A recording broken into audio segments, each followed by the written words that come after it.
It started with one tiny mistake. You forgot to reply to an email. Simple, harmless, fixable. But your mind didn't let it go. Instead, it began spiraling. What if they think I'm ignoring them? What if I look unprofessional? What if this ruins everything? Suddenly, that one email becomes a snowball. It rolls, gathers speed, turns into an avalanche of doubt and fear. And just like that, you're drowning in a storm created entirely inside your own mind. Sound familiar? If so, you're not alone. You're just overthinking. What overthinking feels like. Overthinking is like being stuck in a maze, one made of your own thoughts. Every turn feels familiar. Every exit looks like another entrance. And no matter how fast you run, how hard you try to fix the situation, you end up back in the same place. Exhausted, defeated, anxious. It's not because you're broken. It's because your brain was built to protect you, not to keep you calm. Thousands of years ago, humans had to overthink to survive. Is that a rustle in the bushes? Could it be a predator? Our ancestors had to scan every possible danger, constantly, endlessly. The problem? Today's world doesn't have tigers hiding in the trees, but your brain reacts the same way to an unread message or an awkward silence. It panics, just in case, and that panic becomes your reality. How the cycle begins. Let's break it down. Overthinking usually follows the same loop. 1. Something small happens. 2. Your brain fills in the blanks. 3. Emotions rise. 4. You react or freeze. 5. You feel worse. 6. Repeat. Here's a real-life example. You text a friend. They don't respond. 1 hour passes. Then 2. Your thoughts begin whispering. Did I say something wrong? Are they mad at me? Maybe they're done with me. Now you're staring at your phone, checking timestamps, rereading old messages, feeling rejected, all based on an assumption. This is overthinking, and it's exhausting. The hidden cost. The worst part about overthinking isn't just the stress, it's the time and energy it steals from your life. You miss moments because you're stuck in your mind. You second-guess choices you've already made. You try to predict conversations before they even happen. And slowly, you stop living in the now. You go through your day, but you're not really there. You're not tasting your coffee. You're not hearing the birds. You're not feeling the warmth of the sun on your skin because your brain is busy solving problems that don't even exist yet. Why it's so hard to stop. You've probably told yourself this before. Just stop thinking about it. Calm down. You're being dramatic. But here's the truth. You can't outthink overthinking because overthinking is not a logic problem. It's not something you fix with more thought. In fact, more thinking is what fuels it. The more you try to solve what-if scenarios, the more your brain creates. It's like trying to put out a fire with gasoline, and that's where the breakthrough begins. You are not your thoughts. Take a moment and breathe. What if the problem isn't your thoughts? What if the problem is that you've been believing everything they say? Here's the truth most people never learn. You are not your thoughts. You are the one who observes them. You are the awareness behind the noise. And once you understand that, you're no longer controlled by every story your mind tells you. Instead of reacting, you begin to watch. Instead of spiraling, you begin to center yourself. Instead of drowning, you begin to breathe. This isn't about ignoring reality. It's about reclaiming it. The snow globe metaphor. Imagine your mind as a snow globe. When you shake it, when you panic, when you argue with your thoughts, when you desperately try to stop thinking, the snow flies everywhere. It's chaotic, blinding, disorienting. But if you place it down and let it sit, the snow begins to settle. Clarity returns, calmness emerges. Overthinking isn't solved by force. It's softened by stillness. Why this book matters. This book is not about pretending problems don't exist. It's not about toxic positivity or fake affirmations. It's about learning the science and strategy of quieting the mind.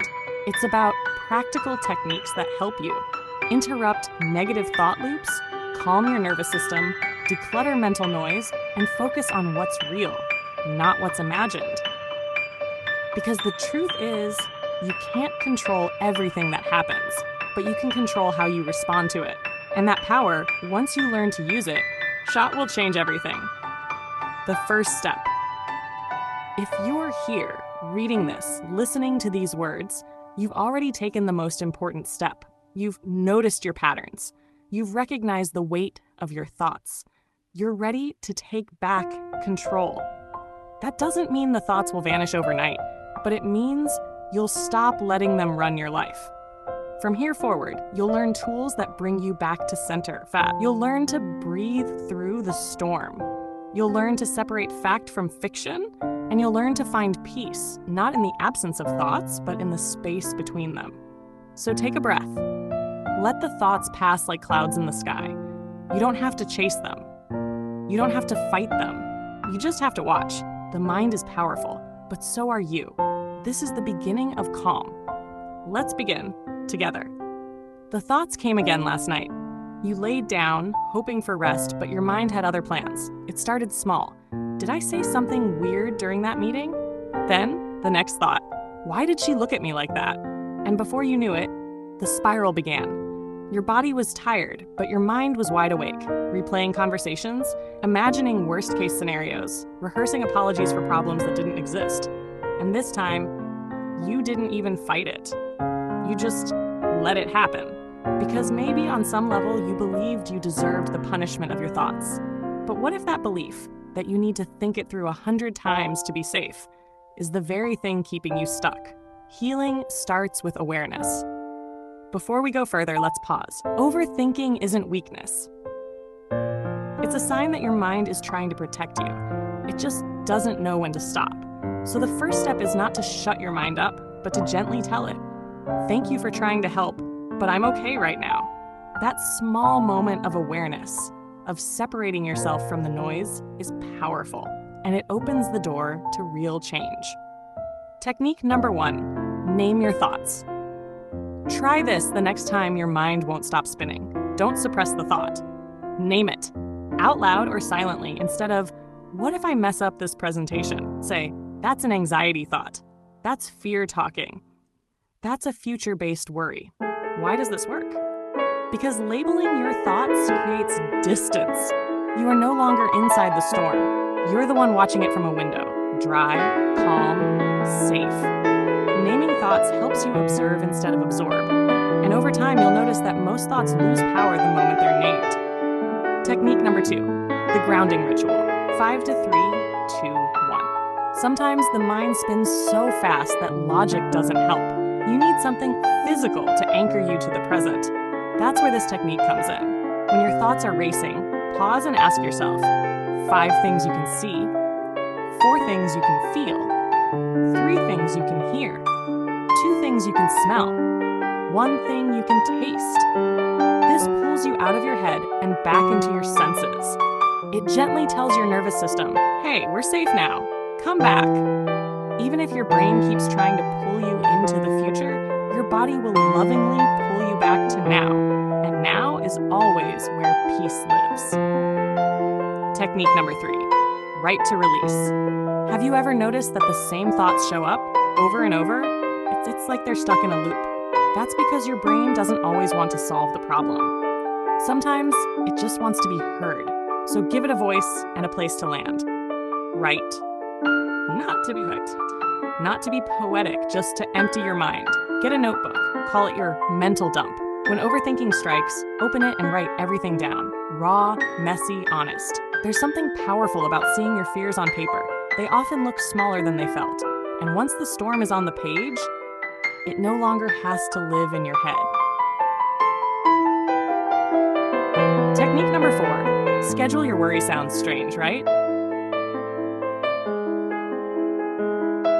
But here's the truth.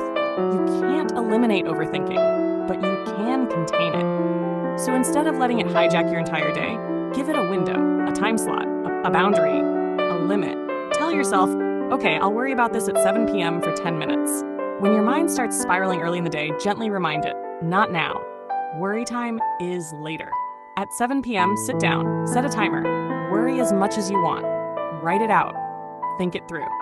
And when the timer ends, close the notebook, move on. You'll be amazed at how this tiny act of control brings enormous freedom. Technique number 5, question the thought, not yourself. One of the cruelest things about overthinking is how personal it feels. You don't just think, "I made a mistake." You think, "I am a mistake." The line between thought and identity gets blurred. And suddenly you're not just doubting your choices, you're doubting your worth. So here's a powerful shift. Don't question yourself. Question the thought. Ask yourself, is this thought 100% true? Do I have solid evidence for it? Would I say this to someone I love? What's another way to look at this? Overthinking thrives in shadows, but self-inquiry is light. It shows you that most of what you believe in anxious moments isn't even real. Technique number 6, the cloud visualization. Close your eyes, take a breath. Now imagine each thought, even the heavy ones, as clouds floating across the sky. You don't chase them, you don't fight them, you just watch. Some clouds are dark, others are light, some pass quickly, others linger. But they all move on, and none of them are you. This visualization helps remind you that thoughts are temporary, not truths, not commands, not identities, just weather, passing through, and no storm lasts forever. Technique number 7, replace what if with even if. This one is simple, but life-changing. Overthinkers live in the land of what if. What if I fail? What if they leave? What if everything goes wrong? It's exhausting because you're constantly bracing for impact. Instead, try replacing what if with even if. Even if I fail, I'll learn. Even if they leave, I'll heal. Even if it goes wrong, I'll find a way. See the shift? You're still acknowledging the possibility of difficulty, but now you're meeting it with resilience, not fear. This mindset turns your thoughts from enemies into allies, and suddenly you're no longer a victim of what might happen. You're prepared to grow through it.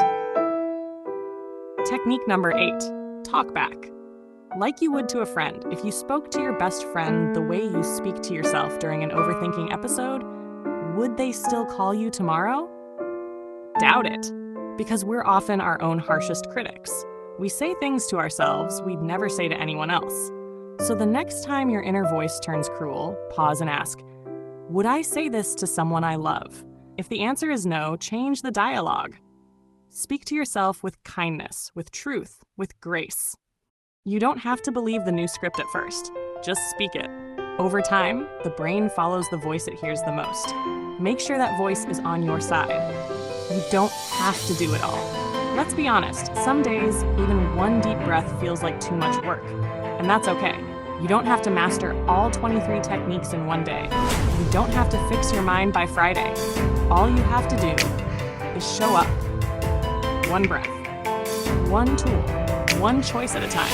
Every time you pause instead of panic, every time you write instead of worry, every time you speak kindly instead of criticize, you are rewiring your mind. You are building a calmer, stronger you, not perfectly, not quickly, but powerfully. So the next time your mind begins to race, don't run with it, don't wrestle it. Just whisper back, I see you, but you don't get to drive today. And then, return to the present, to this breath, to this moment, because this moment is yours, and it's all you truly need. There's a quiet kind of pain that no one sees. It's not the kind that makes you cry in front of people. It's the kind that steals your peace at 2 a.m., that keeps you staring at the ceiling, questioning a sentence you said 5 days ago. Overthinking isn't loud. It doesn't scream. It whispers. You're not enough. You should have done more. What if it all falls apart? And the worst part? You believe it. But what if, just what if, that voice in your head was wrong? Let's keep going. Technique number 9, create mental safe zones. Your mind has been trained to panic in certain situations. Maybe it's social events. Maybe it's opening your inbox. Maybe it's the silence after a risky message you sent. One powerful way to reclaim control is to create mental safe zones. Simple routines, rituals, or habits that signal to your brain. This space is calm. Here we are grounded. It could be your morning tea. No phone, no distractions, just you and your breath. Or a 15-minute evening walk where you mentally set your worries down. Or journaling with a candle lit, signaling to your mind, this is a reset. The key is repetition. You're training your brain. This is my boundary. Worry doesn't live here. And over time, these moments become anchors. When the waves of thought hit hard, you know exactly where to return. Technique number 10, mirror moments. Speak it out loud. We're used to hearing our thoughts echo silently, But something shifts when you say them out loud. Here's your challenge. Next time a fear surfaces, instead of keeping it in, stand in front of a mirror and say it out loud. I'm afraid I'll never be good enough. I'm scared they don't actually like me. I think I messed everything up. Then take a breath and answer yourself gently, but I'm learning. I'm showing up. I'm still here. And that means something. This isn't just self-talk, it's self-acknowledgement. When you hear your own voice, not the anxious noise in your head, you start to rewrite the narrative. Technique number 11, the one lens rule. So next time your thoughts run wild, ask, is this a trap? What kind? Call it out. Laugh at it even. You again, catastrophe, Carl. Humor and honesty, that combo breaks the pattern. Technique number 14, the 90-second rule. Neuroscience shows that emotions, when left alone, last only 90 seconds. That wave of panic?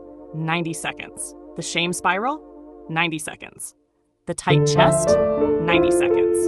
The reason they last longer is because we keep feeding them with thoughts. So here's what you do.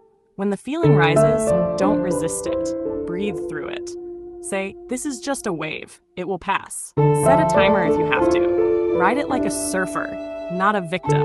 Most storms inside you don't need to be solved. They just need to be felt and let go. Technique number 15, brain dump meditation. This one blends two powerful tools, journaling and mindfulness. Set a timer for 5 minutes. Grab a piece of paper or open a voice note app. Now let your thoughts pour out. Don't censor, don't structure, just let the mind speak. Then, when the timer ends, close it. Take one deep breath and spend 60 seconds in silence. This process does two things. 1, it declutters your mental space. 2, it trains you to witness, not attach. Overthinking thrives in pressure, but when you give your thoughts room to breathe, they stop gasping for attention. Technique number 16, set mental stop sign. That's it. You've just told your nervous system, we are safe, we are here, we are okay. Maybe you're thinking, these things sound simple, too simple. But simple doesn't mean weak. In fact, the most powerful things often are. Because overthinking is complicated, loud, heavy, but healing is usually quiet, gentle, consistent. Not a dramatic breakthrough, but a quiet shift, one breath at a time, one choice at a time, one act of grace at a time. Final thought for today. You don't have to fix everything today. You don't have to silence every thought. You don't have to be perfect. You just have to show up for yourself, again and again. And every time you do, your mind will start to learn. This person, they're not afraid of thoughts anymore. They're listening, but they're not obeying. But they're not drowning. That's how overthinking begins to fade. Not with war, but with peace. You fought 1,000 battles no one else could see, the ones that happened in your head, in the dark, while everyone else was laughing, talking, living. You were stuck inside a prison of your own thoughts. Overthinking is invisible, but its wounds, they're real. But here's the thing. If you've made it this far, through the spirals, the second-guessing, the nights with no sleep, then you're not just a survivor. You're someone who's starting to take their mind back. Let's finish strong. Technique number 19, come back to what truly matters. Sometimes we get stuck worrying about things so small, we forget the bigger picture. You find yourself obsessing over a text message, overanalyzing a look someone gave you, replaying a mistake from last week, and you forget to enjoy the moment you're in, the sunlight on your face, the meal in front of you, the person sitting beside you. So here's a grounding question. If today were my last day, would this thought still matter? Most times, the answer is no. The things that matter are rarely urgent, but they're always meaningful. Like love, presence, peace. And those are the things overthinking often steals first, so reclaim them. Technique number 20, practice sky mind awareness. Picture this, your mind is a wide open sky. Thoughts are just clouds passing through. Some are light and fluffy, some are dark and stormy. But here's the truth, the sky is not the cloud. Your mind is not your thoughts. They pass, you stay. So when the next wave of overthinking comes, don't chase it, don't fight it. Just say, this is just a cloud, it will move on. And return to the sky, the you that's calm, still expansive. That's who you really are. Technique 21, speak to someone you trust. Overthinking grows best in silence, in isolation, in pretending everything's fine. But healing starts with vulnerability. Find that one person, the friend who listens, the partner who understands, the therapist who creates space. Tell them, hey, I've been overthinking a lot lately. It's exhausting. I just need someone to talk to. No solutions needed, just presence. Sometimes saying something out loud and being heard can do what 1,000 journal entries can't. You are not meant to carry your thoughts alone. Technique number 22, turn thought into action. Here's something overthinking hates: movement. Because the moment you act, you step out of your head and into the world. You stop spinning what ifs and start building what is.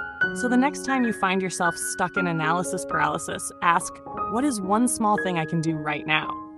Not everything, just one thing. Send the email. Take the walk. Write the first sentence. Make the call. Action isn't the end of fear, but it's the end of its control over you. Every step forward is a declaration. I am more than my thoughts. I am here. I am moving. I will not be ruled by my thoughts. I will live. Technique 23, believe you deserve peace. This last technique, it's not a journal prompt. It's not even something you do. It's something you believe.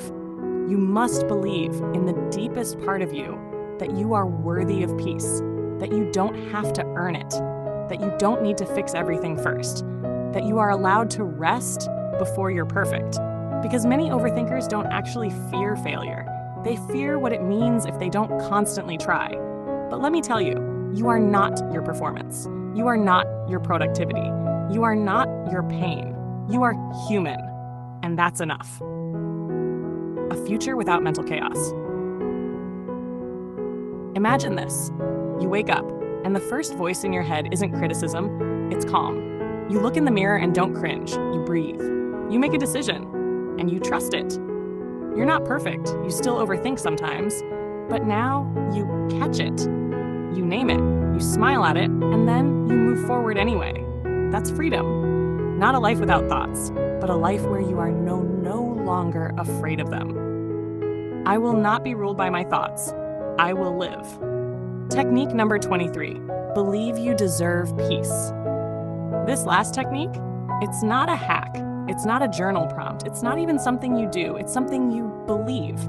You must believe in the deepest part of you that you are worthy of peace, that you don't have to earn it, that you don't need to fix everything first, that you are allowed to rest before you're perfect.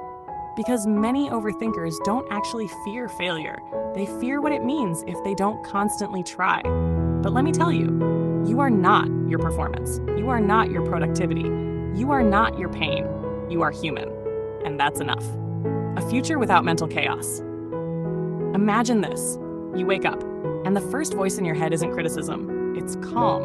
You look in the mirror and don't cringe. You breathe. You make a decision, and you trust it. You're not perfect. You still overthink sometimes, but now you catch it. You name it. You smile at it, and then you move forward anyway. That's freedom. Not a life without thoughts, but a life where you are no longer afraid of them. Let's be honest. Overthinking doesn't disappear overnight. You'll still have moments when your brain replays a conversation 10 times. Still have days when the silence feels too loud. But the difference? You'll know how to respond. You'll have tools. You'll have awareness. You'll have kindness for yourself. And slowly, thought by thought, breath by breath, you'll build a new home inside your mind. One where peace lives. One where you are safe. One where you are finally free. Thank you for walking this journey.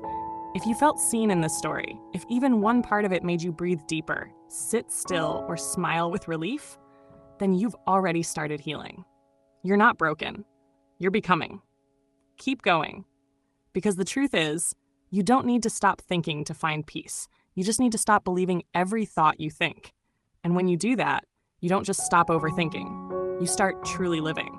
If this story spoke to you, if you're tired of replaying the same thoughts over and over, if you've been silently battling anxiety, stress, and self-doubt, then maybe, just maybe, Stop Overthinking by Nick Trenton is the book you've been needing all along. With 23 powerful science-based techniques, this book will help you. Break free from overthinking and negative spirals. Manage your emotions and reduce anxiety. reclaim focus, clarity, and peace of mind. Learn to live in the present, fully and freely. This isn't just another self-help book. It's a guide, a lifeline, and a mirror to help you understand what's been holding you back and how to move forward with confidence. Ready to stop overthinking and start living? When you purchase through our affiliate link, you're not just supporting your own growth, you're also helping us create more life-changing content like this for others who need it too. Your mind deserves peace. This book could be the first step toward finally finding it. Don't forget to like, subscribe, and share this video with someone who's ready to reclaim their inner calm.